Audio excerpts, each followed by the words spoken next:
Hello students, एक बार फिर से आपका हमारे चैनल में बहुत स्वागत है। आज की क्लास में हम समाकलन की एक्सरसाइज 7.1 एनसीईआरटी बुक से स्टार्ट कर रहे हैं और सबसे पहले हम इसके कुछ बेसिक क्वेश्चंस को सॉल्व करेंगे।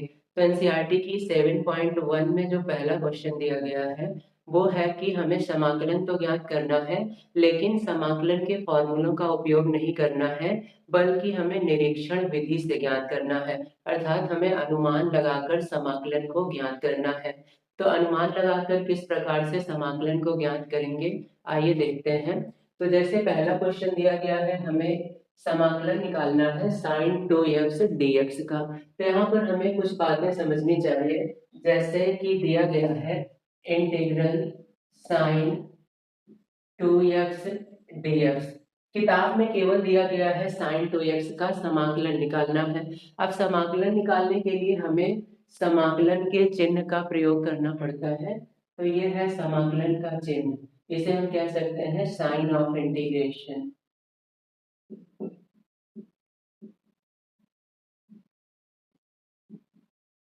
इसके बाद ये बीच में जिसका हमें समाकलन निकालना है, इसको हम कहते हैं समाकल, इंग्लिश में कहा जाता है इंटीग्रैंड।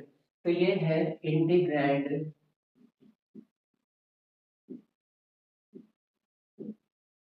और साथ में ये लास्ट में हमें dx दिख रहा है, इसे कहा जाता है समाकलन का चर। तो इसे हम कहेंगे वेरिएबल ऑफ इंटीग्रेशन।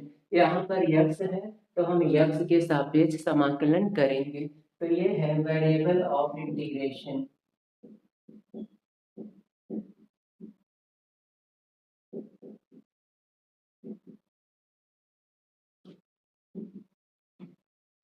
तो इतना आपको समझ आ गया होगा। ये जो साइन लगा है ये है समाकलन का साइन।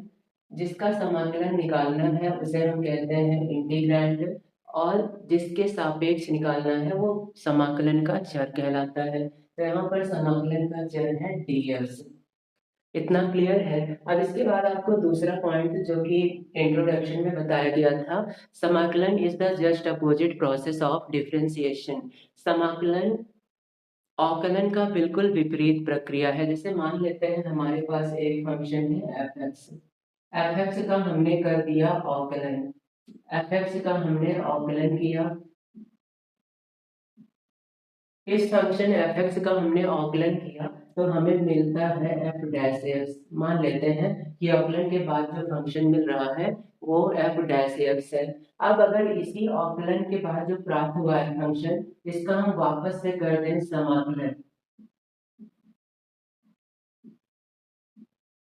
इसका हम वापस से कर दें समाकलन, तो हमें पहले वाला फंक्शन फिर से मिल जाएगा। तो अवकलन करने पर हमें ये फंक्शन मिला, और इसका हम वापस समाकलन करेंगे तो हमें फिर से ये फंक्शन मिल जाएगा। तो यहाँ पर इसी सिद्धांत का उपयोग करके हमें इस क्वेश्चन को सॉल्व करना है। क्योंकि फॉर्मूला यूज नहीं करना है तो एक यही तरीका बचता है।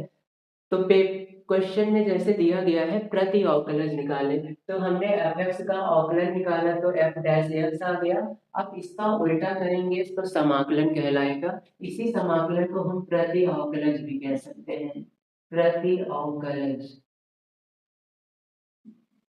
तो यहाँ पर एफ डैश एक्स का हम समाकलन करें या फिर प्रति अवकलज निकालें। प्रति अवकलज का मतलब एंटी डेरिवेटिव,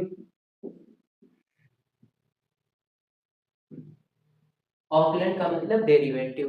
तो यहाँ पर हमने एफ एक्स का डेरिवेटिव निकाला तो एफ डैश एक्स आया। अब इसका उल्टा करेंगे, अर्थात समाकलन निकालें या प्रति अवकलन या फिर एंटी डेरिवेटिव, तीनों एक ही शब्द, तीनों शब्द अलग हैं लेकिन तीनों का अर्थ एक ही है, अवकलन का विपरीत। तो यहाँ पर एफ डैश एक्स की विपरीत प्रक्रिया करेंगे तो हमें स्टार्ट वाला फंक्शन फिर से मिलेगा।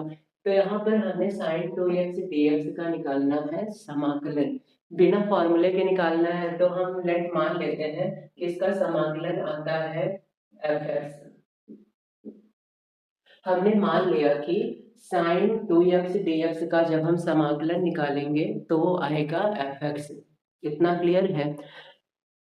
अब हम ध्यान देते हैं साइन 2x dx, इसका हमने समाकलन किया तो एफ एक्स आ गया। अब यहाँ पर इस सिद्धांत को अप्लाई करते हैं, इसका समाकलन करने पर एफ एक्स आ रहा है, इसका समाकलन करने पर fx आ रहा है, तो इसका वापस अवकलन करने पर हमें पहले वाला फंक्शन प्राप्त होना चाहिए। अगर sin 2x का समाकलन fx है तो fx का अवकलन करने पर हमें ये फिर से मिलना चाहिए, क्योंकि दोनों एक दूसरे की विपरीत प्रक्रिया है। तो यहाँ पर हमें एक चीज पता चल गई है कि अगर हम fx का अवकलन कर दें तो हमें sin 2x प्राप्त हो जाएगा। तो आइए करते हैं अवकलन fx का। तो ये होगा sin ddx of fx equals sin 2x। sin 2x का समाकलन करने पर fx आ रहा है, तो fx का अवकलन करने पर sin 2x आना चाहिए। तो हमने fx का कर दिया अवकलन और आएगा sin 2x। अब इसी fx का हमें मान निकालना है कि ये fx क्या हो सकता है।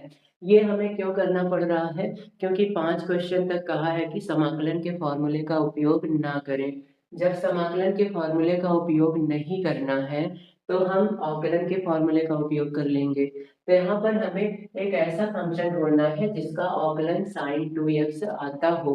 तो हम जानते हैं कि cos x का अगर हम अवकलन करें तो वो माइनस sin x आता है। तो यहाँ पर एक फंक्शन हम ले रहे हैं ddx cos 2x।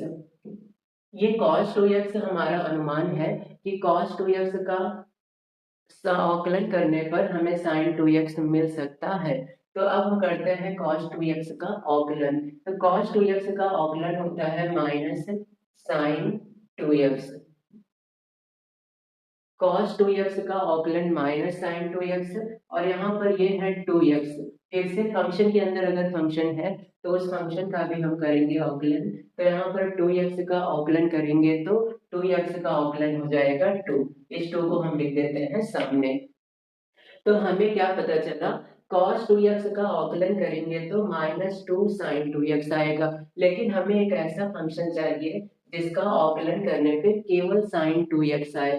तो यहाँ पर ये वाली चीज एक्स्ट्रा मिल रही है, हमें इसकी जरूरत नहीं है, तो हम इसको उठाकर ले आएंगे इस तरफ। तो अब हम इसको लिख सकते हैं D D x of cos 2x upon minus 2 और इधर बचेगा sin 2x।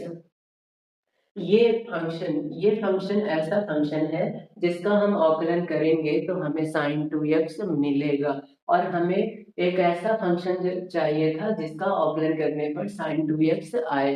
तो यही हमारा आंसर होगा। और इसका अवकलन करने पर ये आ रहा है, तो sin 2x का समाकलन करने पर ये वापस हमें मिलेगा। तो यहाँ पर fx की जगह आ रहा है cos 2x अपॉन माइनस 2। तो ये fx का मान हो जाएगा cos 2x अपॉन माइनस 2। तो ये हमने सॉल्व किया है अवकलन के प्रयोग से। यहाँ पर समाकलन का उपयोग बिल्कुल भी नहीं किया है। तो यहाँ पर हमारा आंसर होगा fx बराबर cos 2x अपॉन माइनस 2। और ये fx क्या था, fx था sin 2x का समाकलन। तो sin 2x का समाकलन आ गया है cos 2x अपॉन माइनस 2, ये आंसर होगा। तो इस क्वेश्चन में हमने किया क्या है, इस क्वेश्चन में हमने किया है, हमें sin 2x का समाकलन चाहिए था और बिना फॉर्मूले के चाहिए, अपनी निरीक्षण विधि के द्वारा हमें निकालना है। तो हमने क्या किया, sin 2x का समाकलन मान लिया fx। sin 2x का समाकलन fx है तो fx का अवकलन sin 2x होगा, क्योंकि दोनों एक दूसरे की विपरीत प्रक्रिया है। अब fx का अवकलन sin 2x है तो हमने लिखा fx का अवकलन sin 2x होगा। अब fx एक ऐसा फंक्शन हमें ढूंढना है जिसका अवकलन sin 2x आए। तो हम जानते हैं कि अगर फंक्शन में cos हो तो उसका अवकलन sin हो जाता है। तो यहाँ sin 2x है तो हमने फंक्शन मान लिया cos 2x। cos का अवकलन करेंगे तो sin आ ही जाएगा। तो cos 2x का अवकलन हो गया माइनस sin 2x और इस 2x का अवकलन फिर से करेंगे तो ये हो जाएगा 2। लेकिन हमें केवल sin 2x चाहिए, तो माइनस 2 को हमने इधर कर दिया और हमें मिल गया cos 2x बटे माइनस 2 का अवकलन करने पर sin 2x। इसका अवकलन करने पे sin 2x आ रहा है, तो इसका समाकलन करने पर ये जरूर आएगा। तो sin 2x का समाकलन हमें मिल गया cos 2x बटे -2। तो इस तरीके से हमें ये 5 क्वेश्चन करने हैं। तो ये था क्वेश्चन नंबर 1। अब हम देखते हैं नेक्स्ट क्वेश्चन।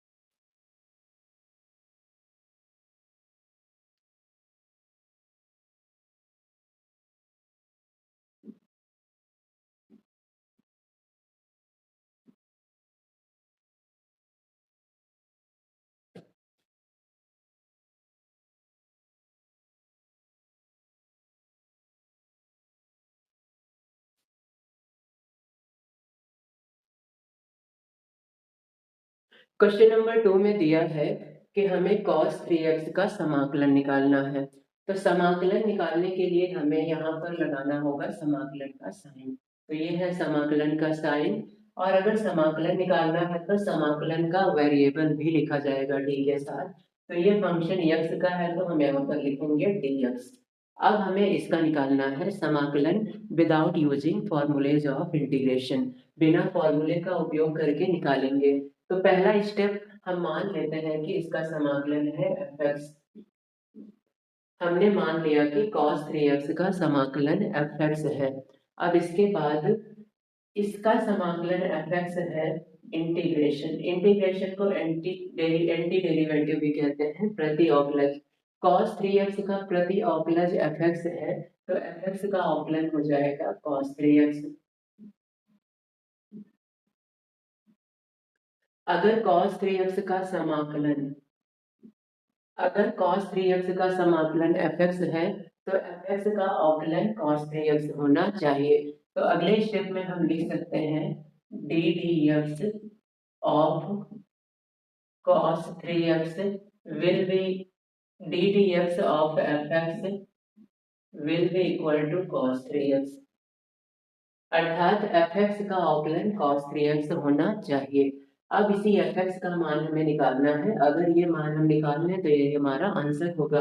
तो हम जानते हैं कि साइन का अवकलन cos होता है, तो fx में कोई ऐसा फंक्शन मानेंगे जिसमें साइन हो। तो यहाँ पर हम मान रहे हैं d dx, fx को हम लिखेंगे साइन, और ये 3x है तो यहाँ भी 3x लिखेंगे। हम यहाँ पर fx को sin 3x मान रहे हैं। अब sin 3x मानने के बाद इसका हम निकालेंगे अवकलन। तो sin 3x का अवकलन होगा cos 3x। sin 3x का अवकलन होगा cos 3x। अब इस फंक्शन में एक और फंक्शन है 3x लीनियर फंक्शन, इसका भी हम करेंगे अवकलन। तो 3x का अवकलन हो जाएगा 3। अब यहाँ पर sin 3x का अवकलन आ गया 3 इंटू कॉस 3x, लेकिन हमें तो चाहिए सिर्फ cos 3x, ये 3 नहीं चाहिए। तो इस 3 को हम ट्रांसफर कर देंगे इस साइड, तो ये हो जाएगा d dx of sin 3x upon 3, और इधर बचेगा cos 3x। अर्थात sin 3x अपॉन 3 का अगर हम सम अवकलन करेंगे तो cos 3x आएगा। हमें एक ऐसा फंक्शन चाहिए था जिसका अवकलन cos 3x हो, तो वो फंक्शन हमें मिल गया है। तो अब हम यहाँ पे लिख सकते हैं integral of cos 3x dx equals fx। इसका इंटीग्रेशन हमने fx माना था, और fx का मान अब यहाँ से आ गया है sin 3x बटे 3। तो fx को हम लिखेंगे sin 3x अपॉन 3। समाकलन में वेरिएबल का भी प्रयोग करते हैं, लेकिन क्यों करते हैं हम आगे की क्लासेस में जानेंगे, अभी इतना समझते हैं। तो यहाँ पर हमने देखा कि cos 3x का अवकलन हमें मिला, समाकलन हमें मिला sin 3x अपॉन 3। तो इस प्रकार से हम बिना अवकलन समाकलन के फॉर्मूले का उपयोग किए समाकलन ज्ञात कर सकते हैं। बट ये छोटे फंक्शन के लिए ही है, बड़े फंक्शन में ऐसा हम नहीं कर पाएंगे। तो आज की क्लास में इतना ही। अगली क्लास में हम आगे के क्वेश्चंस को सॉल्व करेंगे।